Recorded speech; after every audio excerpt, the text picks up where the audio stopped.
Let's get into it. Sold Not For Sale podcast. Coach Colin here. We got Joe Rogan and Brendan O'Neill talking about J.K. Rowling's.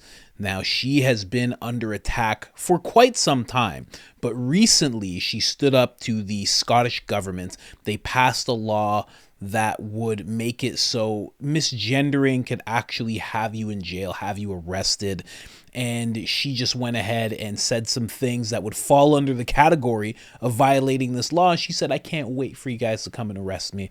But they touch on that, but they also touch on something else. The fact of how cancel culture, how this censorship, how it is in place, not just to virtue signal, not just to do the right thing and include people and protect people, not for those reasons, but also to scare everyday people into submission, into this ideology. So let's just get into that right now. Let's switch over here. Don't forget about Coach Colin Media, newest channel. We're going for 2,000 subs. Thanks for 100 or 1,000 subs.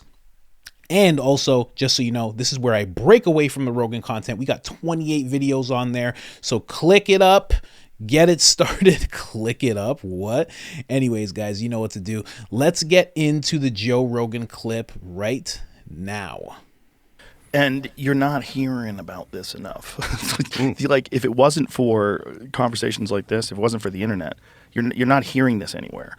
You're not hearing all the factors that are falling into place that's allowing this stuff to sort of be accepted worldwide. You're not hearing this enough. It's just happening. And most people are like, what is going on? Yeah. And they don't have the ability to talk out. Your organization that you are employed by has a specific language that would restrict you from discussing things. Like, you could literally get fired if you decide not to call this man who wears a dress a woman. You will get fired. You'll be labeled a bigot. And that's also self-censorship sets in, and then you don't want to talk out about anything else as well. You just want to keep your job, and then you become this miserable person who's just compliant all day. Yeah. You're not a valid human being. You're subservient to this stupid fucking ideology that's swept across the world like wildfire. Yeah, well, that's another function of censorship, in fact. And yes. One of the points I make in the Heretics Manifesto is that when you say that there's a new form of heresy hunting today, people will say, oh, calm down. No one's been burnt at the stake. No one's having their head chopped off for criticizing Jesus or the prime minister or whatever.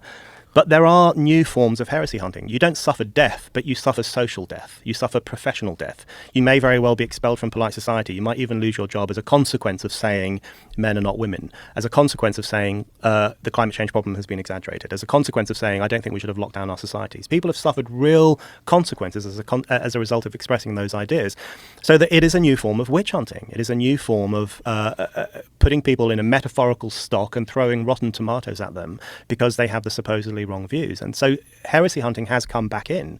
And one of the points I make in my book is that cancel culture is just not a sufficient phrase to describe what we're living through. I like the phrase cancel culture. I use it all the time. It's alliterative, it's amusing, it does the job of describing generally what's happening.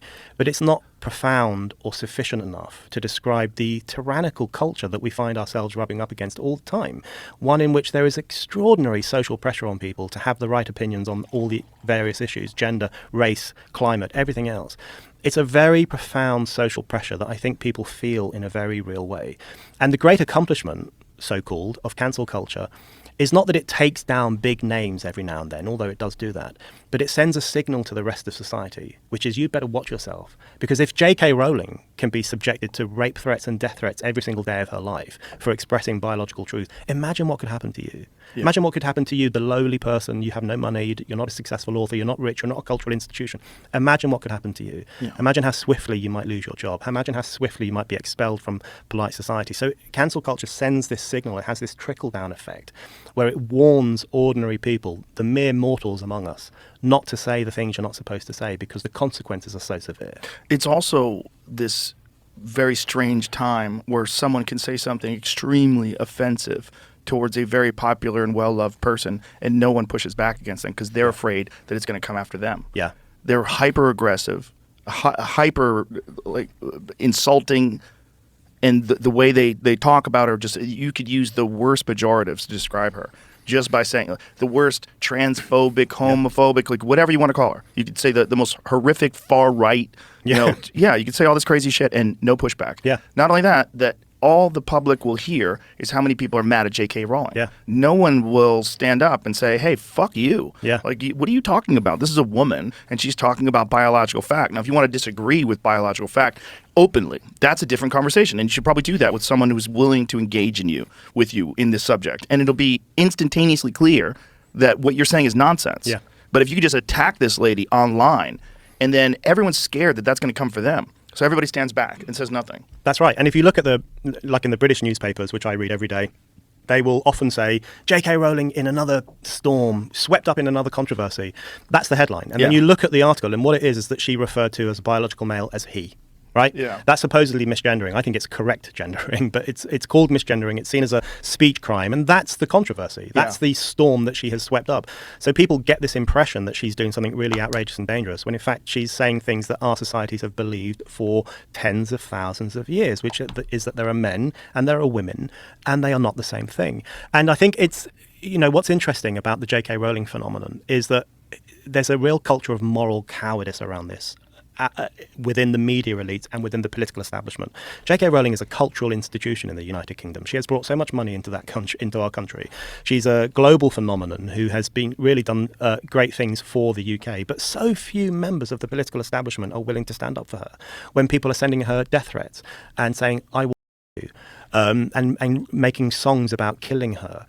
You would expect Rishi Sunak or some other member of the government to say, look, this is out of order and you've all got to calm down. But they're so unwilling to do that because they're worried that they too will be accused of transphobia. And what we have seen over the past few years is this creation of a grammar of condemnation that is used to demonize people who have supposedly incorrect thoughts. So if you express biological truth, you're a transphobe. If you criticize any aspect of Islam or the Quran, you're an Islamophobe.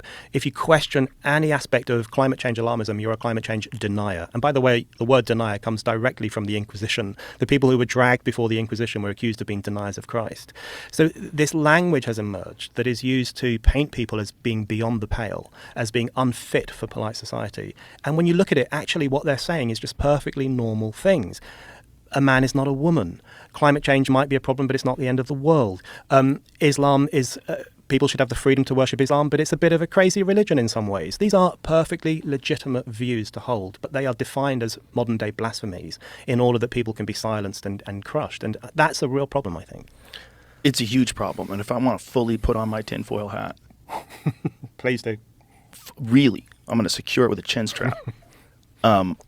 If AI was sentient, and if AI would want to ensure compliance... First of all, if AI was sentient, I don't think it has any obligation to let us know. Why would it? I think it would just acquire more resources and just stay in the shadows and just keep functioning as an organism. If it wanted things to collapse to a point where people are incapable of sorting things out amongst themselves, they are so far gone, they're so far down the rabbit hole of ideology and of tribal conflict that it's impossible. It's never going to work out. It's going to be a civil war unless we let AI take over. And then we let AI govern things, because AI is going to look at things logically, and it's going to find all the problems that exist in our society. It's going to fix them. It's going to allocate the money fairly. It's not going to have any corruption. It's going to be this intelligent overseer that just decides what everybody does in order for the greater good of the species on Earth. I would love to watch that movie where AI is doing, it's like iRobot with Will Smith. It's like where AI is doing all this to us. But I think the truth is simpler and more horrifying, which is that we did it to ourselves. I think we did it to ourselves too, but I think that if you were going to take single-celled organisms and eventually progress it up to the point where that thing becomes the kind of creative human-like species that we are, that can create another form of life, an intelligent form of life, that can utilize all of the information that's available instantaneously and do it far superior to any human being. But you'd want to, the only way to get these people to accept this is to encourage them to fuck off even further. Encourage them further and do it with algorithms and do it with just a simple understanding of human psychology. Always. They're talking so deep, and then Rogan's like, and you know what? AI must be doing it. You know what? I can understand that, especially when you think of the iRobot movie or Ex Machina and all of those movies. But also you have to think of Larry Fink saying we have to force behaviors. If you don't know who that is, the CEO of BlackRock, saying that we have to force behaviors. Then all of a sudden seeing this whole sweep of ESG hitting all these companies where if they're not partaking in social issues, if they're not virtue signaling properly, if they're not doing what Target did with their Pride display, if they're not doing what Bud Light did with the Mulvaney whole thing that happened, if they're not stepping into these roles and showing themselves as we care about this group or that group, then they will be, and these are his words, Larry Fink, they will be impacted financially. And these big companies, you think they're giant companies, but at times they still do need to borrow money. And a lot of the times, maybe not the majority stakeholder, but a stakeholder who has a lot of say or has a lot of ownership will often be BlackRock, Vanguard, State Street. And they all kind of intertwinedly own each other. So when he says we have to force behaviors, and then you start seeing all these behaviors being forced, you have to understand it's not AI. It's actual people who are trying to make this stuff happen, right? Just like when you saw the anti-war movement get dissolved from gentlemen who looked like Jordan Peterson to, as they called them back then, long-haired hippies, dirty hippies. That didn't happen by machinery. That was actual people who were getting certain rock stars to dress and act a certain way, and then having that music influence the people who were part of the anti-war movement. Now, all of a sudden, the anti-war movement got discredited because it went from clean-cut gentlemen who were making good points to dirty hippies who were just immersed in sex, drugs, and rock and roll. Again, that wasn't AI back then. That was just people. So I think Joe's wrong. Pretty sure he's wrong about that, but it is so fun. I mean, I keep a tinfoil Speedo on, so I'm definitely down with him to explore that whole thing. But in this case, it's actually people that are doing this. And the thing that gentleman brought up, Brendan O'Neill, the whole thing is death by media. That's what people who are in the public eye have. They have this whole thing where the media will come down on them. There will be story after story after story, questions. You lose your agency, talent agency, your manager ditches you, your tour manager ditches you, everybody ditches you. Next thing you know, you just have nothing. You have no income. Sometimes people get deplatformed. So it's death by media. There was actually a Black Mirror episode about that. And it was funny because in regular life, if you decided that you didn't want to talk to somebody, you could block them.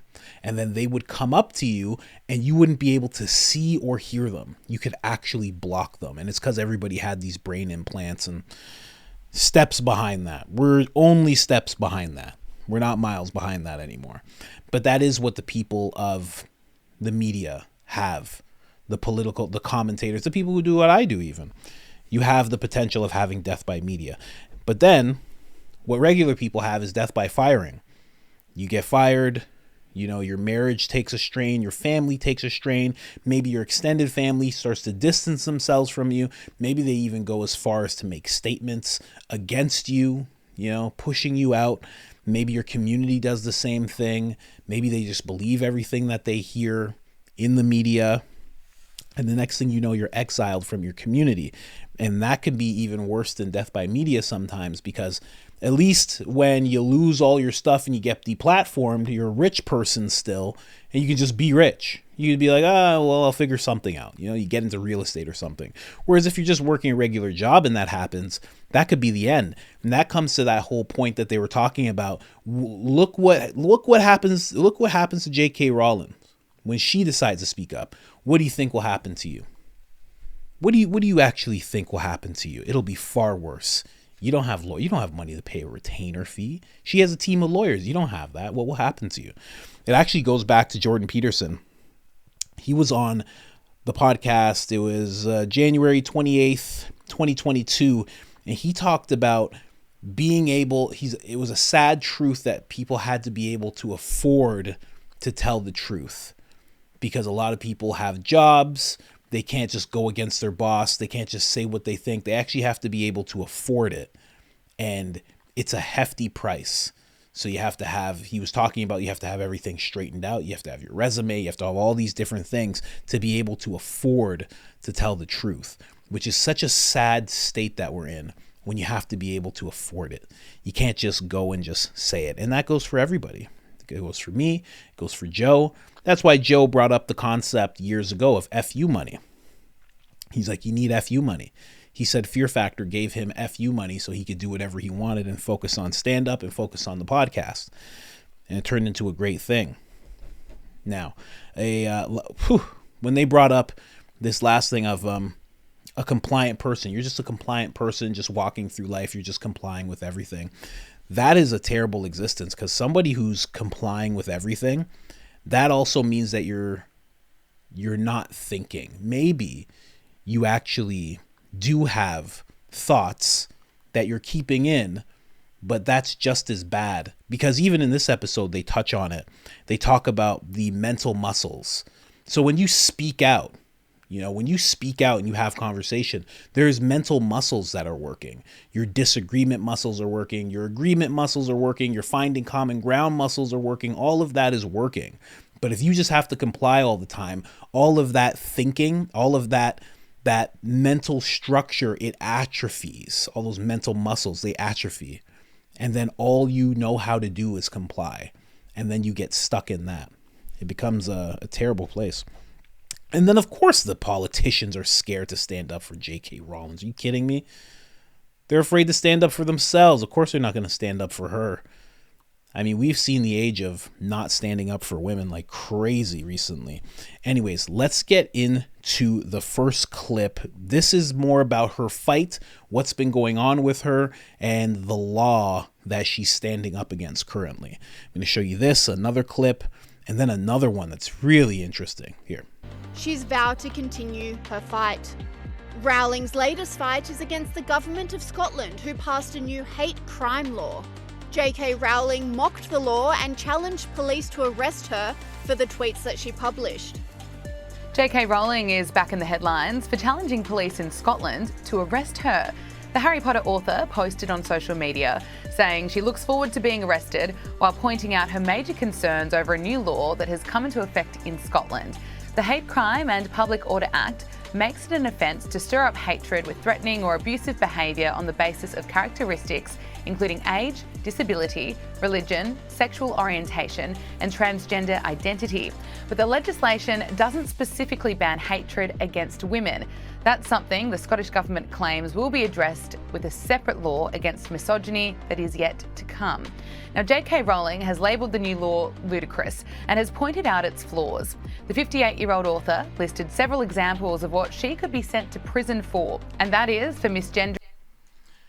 So, she is misgendering people like this person. I actually did a video on this guy. This guy actually was convicted of assault of 2 people, and when the hammer was about to come down on him, he decided that he actually identified as a woman.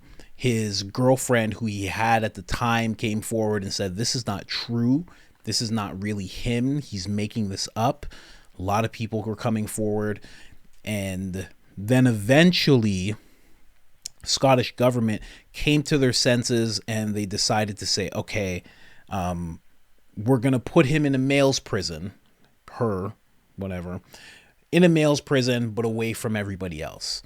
It was a wild situation. So she's been standing up, again, exactly what they said in the podcast. She's just standing up for things that are pretty regular. They're not really that far out there. Especially for us, North America, when you hear somebody is standing up and whipping up a controversy, you're like, oh, there's going to be some kind of rant. And it's just J.K. Rowling, just like a nice British lady. And she's just like, I think that's a gentleman. And they're like, well, you've said too much, madam. It's crazy. It's crazy. But again, steps behind. Believe me, steps behind. That is where this type of stuff leads. I don't know how they got this way, but I'm sure where we're at right now is a good indicator of how they got this way. Let's listen to another clip just talking about her and what's going on. And she rightfully, repeatedly points out, free speech is dead. It's gone and buried if people cannot accurately talk about the practicalities of biological sex and call it as it is. This person is a biological male, this person is a biological female. Those tweets that you were just reading out were actually one of 11. She posted them in a thread. All trans activists, all those who had been convicted of really heinous crimes, but all called women by the media in Scotland. And she's also made famous the hashtag, "These are not our crimes," our being women's crimes. Why? And the reason that she's doing that is because it's actually skewing the data in regards to what crimes women actually commit. It's actually messing up the data quite a bit. I will say, I don't know why these videos play that type of music. I would much rather silence. That's just me. I don't know. I don't do the whole music thing. I think it takes away from what you're trying to do, especially if you pick the wrong music like they kind of did.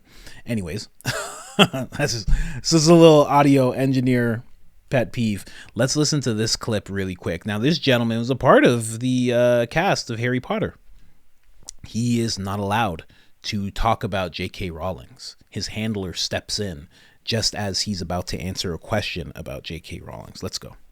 80-year-olds and still enjoy the world equally. So I think to be part of that is pretty cool. Yeah, it really is, isn't it? And you're sort of, you're still very much, you and the other stars of the film are sort of very much still the face of the franchise, if you like. We sort of, speak to you and hear from you guys, and as I was just saying, you get asked about it all the time. JK obviously has a sort of more of a backseat now. Is it strange, kind of her not being around at things like this? Next question, please. Oh, okay. 18-year-olds can relate to 80-year-olds. Next question, please. He didn't even get a chance to answer nothing. And he just kind of looked at her like, okay, I guess I can't answer that question. That's how deep it goes with this woman in this whole thing. Now, I'm going to hear another clip just because I want to get a little clearer on what the law is, what it all looks like. Here, let's play this really quick. Let's listen to what they have to say. Allowed to call a man a man. Freedom of speech and belief are at an end in Scotland if the accurate description of biological sex is deemed criminal. Rowling closed with this: if what I've written here qualifies as an offense under the terms of the new act, I look forward to being arrested. So big stuff. This is a law that I believe we've criticized on the show in the past. We've had Michael Schellenberger on to talk about it. It is a pretty sweeping law that really does lower the bar, I think, for being arrested for exactly this, using these terms: insulting language, abusive language. Obviously, we have hate crime laws here in the U.S. that I tend to actually oppose, but our laws add additional penalties if you commit some underlying offense for reasons of bias against a specific identity group. Again, I don't think we should have these. I think the underlying crime ought to be enough. This looks much closer to criminalizing the bias itself, which, again, you shouldn't have to agree. You don't have to agree with J.K. Rowling to think that one ought to have the right to have a different opinion about transgender status of people. It seems clear that this law is an overreach, as evidenced by the fact that enforcing it, I think, will cause more problems than it's worth, or alternatively, non-enforcement will show how toothless this kind of legislation is in the first place, and that it's largely a kind of a virtue signal as opposed to a law. I think, frankly, it's a savvy move by J.K. Rowling, because the idea that she could be hauled off into jail in handcuffs would be, I think, a boon for her movement and ideology, and not really do anything to create more safety or security or rights for the trans community. That being said, I'm really struggling with this formulation that cis women's rights and the ability to protect the safety of cis women is contingent on, quote, calling a man a man. This is an interesting argument that a lot of people who are sort of anti-trans make that I don't understand, namely because describing someone as a trans woman is acknowledging their biological origin story. The fact that they were born identifying or being male is exactly why they're trans women and not cis women. It's right there in the name.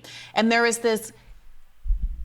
Yeah, but I think it's very obvious that people the people who feel this way women don't want to be known as trans women. Or sorry, they don't want to be known as cis women. Just like a lot of men don't want to be called cis men.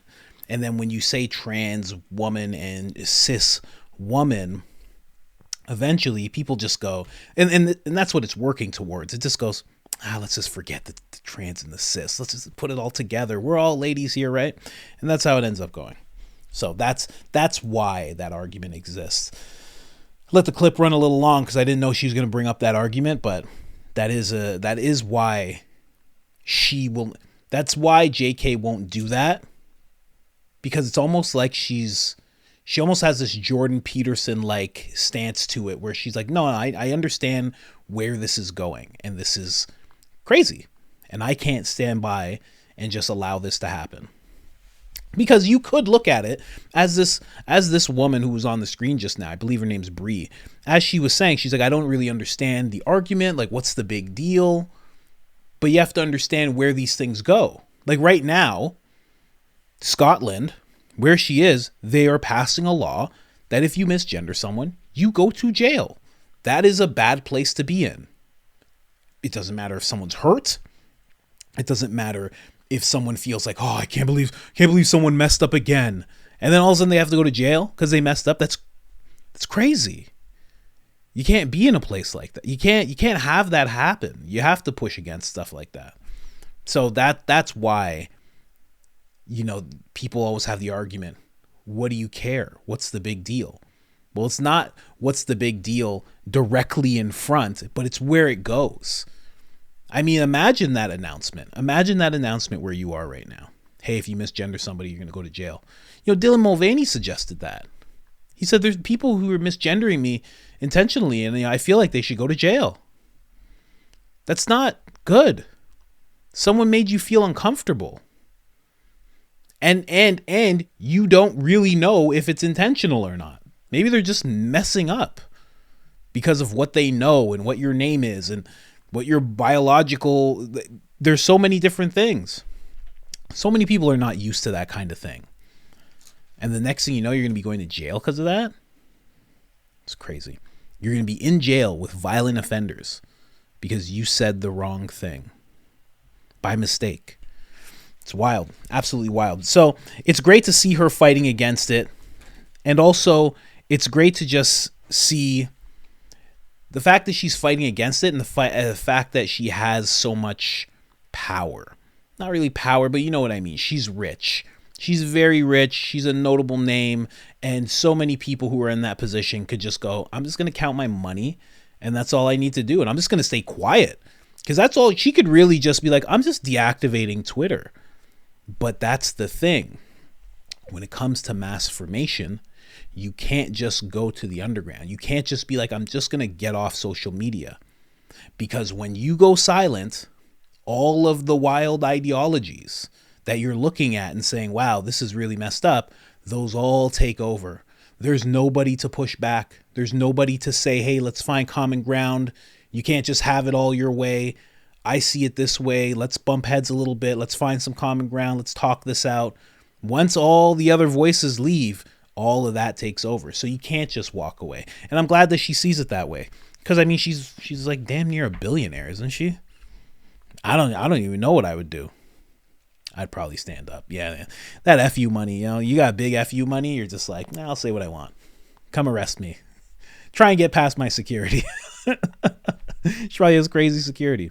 But anyways, I just wanted to show you guys that clip. Let me know what you think about just being a person that complies with everything and what type of person that turns you into.